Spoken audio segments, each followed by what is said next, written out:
ભૌતિક જગતનું એ અંધારું મટી જાય તો બધે દેખાય. ઈશ્વર છે એ અનામી છે, એને કોઈ નામ નથી. ઈશ્વર છે એ ગુણથી એ પર છે, ભાવથી એ પર છે, શબ્દાતીત છે, શબ્દથી એ પર છે. એટલે કદાચ આપણે કોઈ એમ કહીએ કે ભાઈ ભગવાનને જોવો હોય તો ભગવાન પ્રકાશ સ્વરૂપે છે. અંધારું ક્યાંથી આવે ને એમાંથી પ્રકાશ થાય ને એમાં અંજવાળું ક્યાંથી આવી જાય એ કઈ હગાય એવું નથી. આ અનુભૂતિનો વિષય છે. જેને જેને મળ્યા ને ગુંગે સાકળ ગળી અને મન મુસ્કાય એમ જેને જેને અનુભૂતિ થઈ છે એ કઈ શકાય એમ નથી. અખતરા કરી એમાંથી કદાચ નીકળી જાય તો ખતરાય થાય. પછી અટકર કરી તો કદાચ ખોટી પડે. અનુભવ થોડોક મારે બતાવે તો અહીંથી મારે મેઘપર, મારું ગામ મેઘપર, મારે મેઘપર જવું હોય તો આ પાર્ટીએ થઈને આમ વળીને ધારગન પાર્ટીએ જાઉં મારું ગામ આવી જાય. આ અનુભવ હું બીજાને બતાવી શકું કે ભાઈ તું આમ કર, આ માર્ગેથી એટલો હાલ, ત્યાંથી આમ એટલો હાલ, પછી આમ હાલ, આગળ આ ઠેકાણું આવી જાય. પણ અનુભૂતિ કહી શકાય એવી ન મળે. એ તો કદાચ કોઈ આપણને પૂછે કે હાકર કેવી મીઠી જેણે નથી ખાધી અને તેમ કેવું પડે કે ભાઈ મીઠી તો બહુ હોય પણ કેવી, તો આપણે બીજું શું કહી ખાંડ જેવી, કાં ગોળ જેવી, કાં મધ જેવી. પણ કદાચ ડાયો માણો હોય નાગડો પડીને મોઢા મૂકી જો આવી અને પછી એને કોઈ પૂછે તો એ કહી શકે નહીં. અનુભૂતિ વિશે જ આવો છે. પણ આ સદગુરુને શરણે જાય તો અનુભૂતિ થઈ શકે એમ છે. અને અનુભૂતિ થઈ ગયા પછી આ દેહને નિર્વાણ પદ મળે એમ છે. જાવું છે નિર્વાણી, આત્માની કરી લેને ઓળખાણી, ચેતનવાળા ચેતીન હાલજે, જાવું છે નિર્વાણી. નિર્વાણી એક પદ છે, ગુરુ પદ છે ને નિર્વાણી પદ છે. અને નિર્વાણ પદનો હાવ ટૂંકો આપણે જો કંઈ વ્યાખ્યા કરવી હોય તો એક ઘરમાં દીવો મૂકી દેવો, કોળિયું ઘી કે તેલથી પૂરેપૂરું ભરી દેવું અને પછી દીવાને પેટાવો. દીવો એની મેળે ઓલવાઈ જાય એટલે ખુશ્બુ બાઈને આવવાની છે. અને આપણાથી બોલે છે કે દીવો રામ થયો, કારણ કે દીવો નિર્વાણ થયો. એમાં જગતના ચોકમાં ભગત જીવી જાય, સેવાથી, સત્સંગથી, સમરણથી એમને એમ જીવી જાય. તો કોઈએ કોઈને એમ કીધું કે હું ભગત છું, એમ મને ભગત કીધું એમ કોઈ હજી જગતમાં કોઈ કીધું નથી. જગત ઇલકાબ દઈ દઈએ એમ, દુનિયા કહેવા બદલે કે ભગત છે એમ.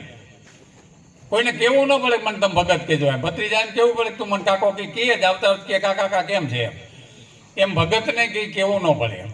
આ ઇલકાબ મળી જાય. આને નિર્વાણ પદ કીધું છે કે આપણે આ દેહ વયો જાય પછી પાછળ એની જે સુવાસ પ્રસરી જાય અને કહેવાય જાય એને નિર્વાણ કહેવાય નહીં. એને જે સંતો છે એને ચેતન સમાધિ કહેવાય. બાકી સમાજ કહેવાય, સમાધિઓ કહેવાય. પણ ઓની તો ચેતના કામ કરતી હોય. ત્યાં જે કાંઈ એના દેહને પાર્થિવ દેહને રોપ્યો ને ત્યાં જાવ ને તોય રૂવાડા ઊભા થઈ જતા હોય આપણા. અને એમાંય જે નજીક હોય મળ્યા એને મળશે પૂર્વની પ્રીતે, નવે ખાતે નહીં મળે. આ તો જુગ જૂની રીતે જેને મળી ગયા છે, જેને ભેટો થઈ ગયો છે, જેને પૂરેપૂરી ઈશ્વર તરફ દ્રષ્ટિ થઈ ગઈ અને ગુરુની કૃપા થઈ ગઈ, તો ગુરુ તો પાછા છઠ્ઠો સર્જનાર ગુરુ છે. આ દેહમાંથી કંઈ બદલે નહીં. મા બાપને આપણે પહેલા ગુરુ કહીએ, કારણ છે કે એના કર્મવિધિથી આ આપણો દેહ બંધાણો એટલે એને આપણે પહેલા ગુરુ કહીએ. બીજું નાળબંધ છોડાવે એટલે ફુયાણીને આપણે ગુરુ કહીએ. પછી ફૈબા નામ પાડે તો એને ગુરુ કહીએ. પછી કપાળ ગોર હોય, અમે બ્રાહ્મણ છીએ એટલે અમે વધારે ભાર દઈએ તમે બધા કરજો કપાળ ગોર એટલે અમારું થોડુંક હાલે એમ. પછી તો આ કપાળ ગોર હોય. પછી અર્થોપાર્જન માટેનો ગુરુ, પૈસા કમાવાય ગુરુ જોઈ, નકર કંઈ થાય એમ નથી. પણ છઠ્ઠા સર્જનાર સદગુરુ મળ્યા. વાણી અમારી ફરી ગઈ વહી તન વહી દે, ખારી હતી મીઠી થઈ આ સદગુરુના ઉપદેશ. આમાંથી કંઈ બદલતું જ નથી. આ દેહ એમને મજરીએ, આમાં કંઈ બદલે નહીં. તો બદલે હું તો એનું જીવન બદલી જાય, એની વાત બદલી જાય. ગુરુ મળ્યા એના પ્રગટ પારખા, એની વાણી વેદ બની જાય. જ્ઞાન આધીનતા નિર્મળતા આવે અને પછી આનંદમાં આનંદ ઉભરાય. ઓઈલો આનંદ તો થોડીક વાર, દીકરો ભણ્યા હોય તો થોડીક વાર આનંદ છે, ક્યાંય જતા હોય મોજ કરવા પ્રસંગોપાત જતા હોય તો એ આનંદને ક્ષણિક આનંદ કીધો. પણ ખરેખર મૂળભૂત આનંદ સ્વરૂપ આપણું છે. મંગલ કરનાર ગુરુ છે. એટલે કોઈ ભક્ત કવિએ કહ્યું આનંદ મંગલ કરું આરતી હરિગુરુ સંતની સેવા. હું આનંદ સ્વરૂપે તમારી આરતી કરું. પણ આનંદ પ્રગટ કંઈ થાય કે આપણું સ્વ સ્વરૂપની આપણને જો ઓળખાણ થઈ જાય, તો આનંદ પ્રગટ થાય એમ છે. બાકી નકર આનંદ ઉપરનો આનંદ છે એ થોડીક વાર જ આનંદ રીએ એમ છે, એમને રીએ એમ નથી. જો એ આનંદને પ્રગટ કરવો હોય તો સદગુરુના શરણે જવું પડે. બાકી તો કોનામાં ભગવાન નથી. ઘટો ઘટ મારો નાથ બિરાજે ને ખાલી ઘટ ન કોઈ, પણ બલિહારી વા ઘટકી જાગટ પ્રગટ હોય. વસ્તુ સ્વરૂપે વાલો કે તત્વ સ્વરૂપે વાલો એમાં આવીને ઉભો રહી. અમારે જયંતિ બાપા ભેડા પીપળિયાવાળા ગુંડળાવાળા એ તો એમ કહે છે કે ઓહંગ જેના ઊંચા ચડે ને સોહમ જેના સામા મળે.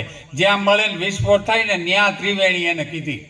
ન્યા એક શબ્દની ટંકસાળ પડીને શબ્દની ઢગ ઢેરિયા, સોહમ શબ્દ જો મિલાવે વો સદગુરુ હમેરિયા. સોહમની ઓળખાણ કરી દઈએ. ઓહંગ અને સોહમ આ બે ટૂંકા સંક્ષિપ્તમાં કીધા છે, પણ ઓહંગ ની આયરે અહમ સમાયેલો પડ્યો છે એટલે સોહમને પકડવા નથી દેતો.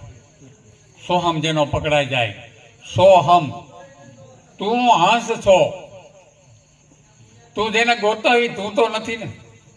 કદાચ હોય, તારી ભૂલ તો નથી ને. બાયણે ગોતો તું, એ કદાચ તારામાં પડ્યો હોય બોલે તો, ઈ હોય તો આ ઈશ્વર છે. સ્વર એટલે અવાજ અને ઈ એટલે ધણી, સ્વરનો ધણી એને ભગવાન કીધો એમ. એટલે આપણા બેનું દીકરીઓ કીએ જો નામ ન લે. હવે તો આ નાની પ્રજા તો મંડી લેવા નામ, પણ નકર એમ કે અમારા ઈ. પણ સ્વરને જે ઓળખી જાય ઈ ઈશ્વર. દેવસીભાઈ વ્યાજે આ કાકા ખેતા બાપા ને તમારું નામ શું? ખેતા બાપા, જેતા બાપા. આમ ભોયા જાય પછી એના જે પરિચિત છે એ વાંચીને બોલે તો તરત ન કહી દે કે ભાઈ જેતા બાપા બોલ્યા, દેવસીભાઈ બોલ્યા. ક્યાં સદે અહીં થોડા હાજર હતા, વેંડી પાછળ જઈને આપણે બોલાવી તો આને ઈશ્વર કીધો.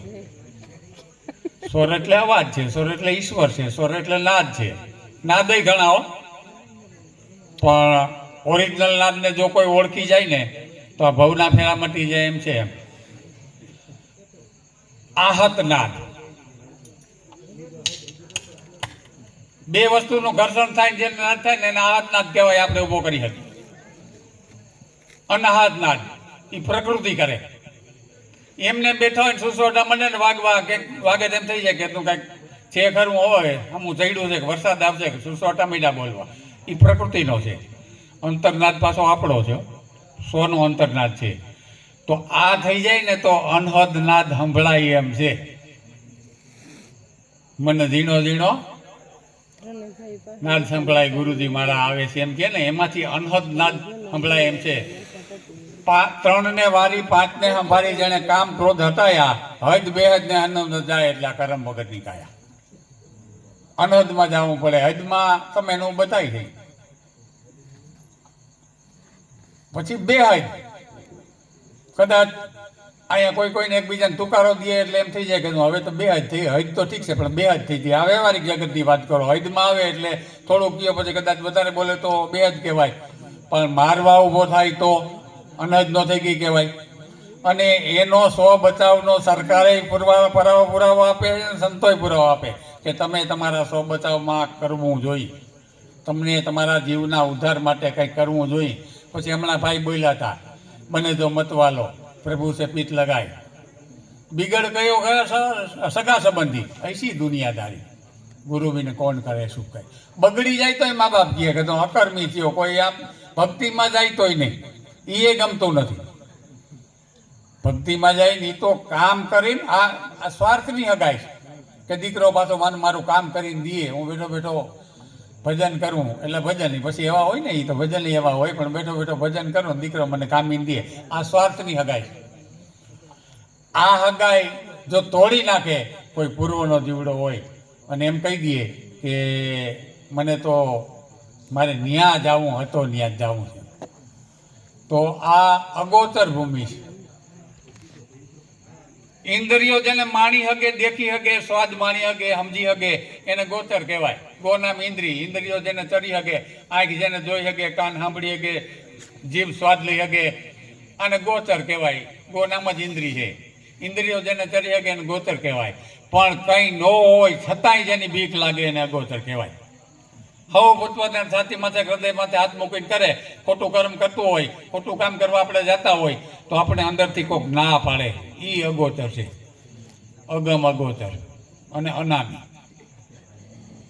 એના ઘણા નામ, અટળ, અભંગી, દેવ, ત્રિભંગી. આ અગોચર છે જેને ઇન્દ્રિયો માણી નથી શકતી, જેનો સ્વાદ જોઈ શકતી નથી, એવું છે. એટલે જ દેવસી બાપા જેવા છોકરા રખડતા હોય ઉકેડામાં નાતે તો એમ કે હોટી લાઈ મને ઓલું અગોચરમાં ગયું. અગોચરનો અભ્રંશ શબ્દ અગોચર છે. એટલે આપણા વડવા હોય, આપણા પૂર્વજોએ આ ભક્તિના માર્ગે હાલવાને બદલે અગોચરમાં જવા જ નથી દીધા. અગોચરમાં કોઈને જવા જ નથી. જો અગોચરમાં વયો જાય ને તો એ મતવાલો બની ગયો, દીવાનો બની ગયો. દીવાનો બની જાય એટલે પોતે પોતાનું કરી લે, પોતે પોતાનું કરી. લાભુ બાપા કહેતા એટલે આમાં ઘણા બધા ઉગમ ખોજના, જો હું ઉગમ ખોજનો છું, પણ અમારી પેઢી પૂંજારામ બાપાથી આવે એટલે લાભુ દાદા ની બધા નીકળી ગયા. અમે પૂંજારામ બાપા, અમે ત્યાંથી હરિરામ બાપા ગુંડરા મારા ગુરુદેવ. એટલે આવી તો અમે ઉગમ ખોજમાં, પણ છતાંય અમારાથી એક પેઢી ઊંચી છે એટલે અમે એને ઉપલી જ કહીએ. એક પેઢી ઊંચી છે એટલે અમે તમને બધાને અમે ઉપલી જ કહીએ. બાકી આવે તો એમાં જ એમ આખી રેખના એકને જાણી લીધા પછી બીજું કંઈ જાણવું ન પડે, એકને માણી લીધા પછી બીજું કંઈ માણવું ન પડે, અને એકને કદાચ આખે આખો વાંચી લીધા પછી બીજું કંઈ વાંચવું ન પડે તો સમર્થ બ્રહ્મદત્તા સદગુરુ સિવાય બીજું કોઈ નથી. આને જાણી લ્યો, માણી લ્યો કે વાંચી લ્યો પછી જગતમાં કે જીવનમાં કંઈ કરવા પણ નથી. ત્રિકમ સાહેબ તો ખીજાય કીધું એમ, ત્રિકમ વસે તુરિયા પદે ને અવિનાશી વસે આપમાં, જગત જાય જગ મારતું હવ હવના માપમાં. તારે શું કરવું? જગત તો કોઈ ગમે એમ કહે, તારે હું, તું તારું કરી લે એમ. પોતાનું ઓલો ઘાંચીની વાત છે ખબર, તમે તો બધા સાંભળી લીધું. એ બધા સંતોના સહવાસમાં રહ્યા, કોઈ આવીને સંતેક ભગતે કોઈ આવીને કીધું કે ભાઈ એ બધું સાચું છે પણ પોતાનું કરી લેવાય. નકર હું ઘાણીમાંથી તેલ બહુ ચોરતો, તલનું આવે કે મગફળીનું આવે કે જેનું કઈ આવે ચોરી લેતો, પછી કીધું એ કંઈ ન કરાય, પોતાનું કરાય. એમાં એક ડીડા માણસો હોય કે અમારા આ સરપંચ, અમારા ગામના છે બેઠા ઓલા સરપંચ હોય કે સરપંચ હોશિયાર બહુ હોય, એ ગયા આને મારા પકડવો છે મારે એમ.